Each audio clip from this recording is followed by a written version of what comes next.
बिस्मिल्लाहिर्रहमानिर्रहीम। अल्लाह के नाम से शुरू जो बड़ा मेहरबान और नहायत रहम वाला है। अस्सलाम वालेकुम। मैं हूं मोहम्मद उस्मान अली भट्ट।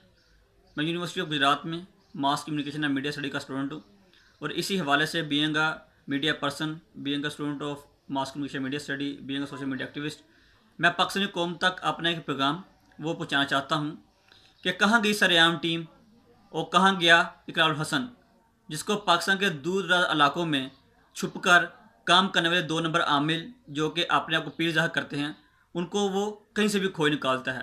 मगर इसको सूफ़ी मसूद अहमद सिद्दीकी लसानी सरकार नज़र क्यों नहीं आ रहा। जो झूठे पीर जब वो लोगों की इज़्ज़तों के साथ खेलते हैं तो इकरारुल हसन और सरेआम टीम उसको एक्सपोज करने पहुंच जाती है और उसको जहां भी हो खो निकालती है। मगर इनको नेशनल लेवल पे काम करता हुआ, बल्कि वर्ल्ड लेवल पे काम करता हुआ सूफी मसूद अहमद सिद्दीकी लसानी सरकार नज़र क्यों नहीं आता। पाकिस्तान तरीके लब्बैक या रसूलल्लाह ये जो पार्टी बनी है, उनके जो सरबराह हैं अल्लामा खादिम हुसैन रिजवी साहब, वो अक्सर एक जुमला बोलते हैं, गल विच हो रहे। तो यहाँ पे भी हमें शक हो रहा है कि असल च गल विच हो रहे।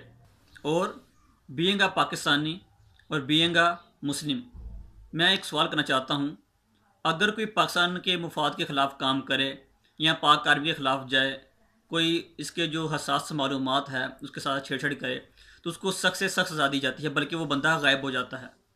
मगर जो मुसलमानों के अकाल के साथ छिड़खानी करे, जो उसको गलत मत तोड़ मोड़ के पेश करे और नबी करीम सल्लल्लाहु अलैहि वसल्लम की गुस्ताखी करे और ख़ुद को ये दावा करने जा रहा हो कि मैं नबी हूँ, वो मिर्ज़ा गुलाम अहमद कादियानी बनने जा रहा हो, उसके ऊपर वही नहीं उतरती हो, वो नबी करीम सल्लल्लाहु अलैहि वसल्लम की गोद में बैठ के पढ़ता हो, जो हमारी उम्महातुल मोमिनीन है वो उसको चूमती हों, इस तरह के बहुत से जो उसने बातें की हैं।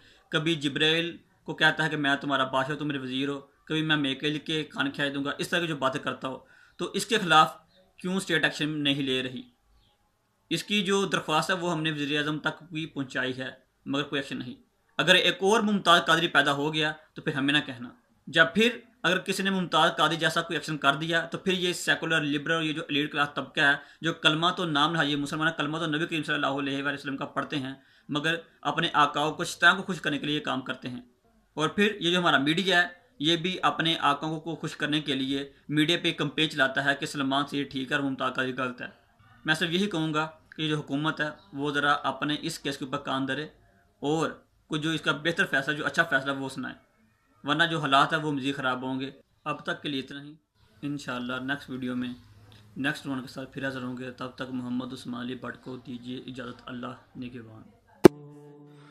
अगर आपको ये वीडियो पसंद आई है तो लाइक भी कीजिए और अपने दोस्तों के साथ इसे शेयर भी कीजिए।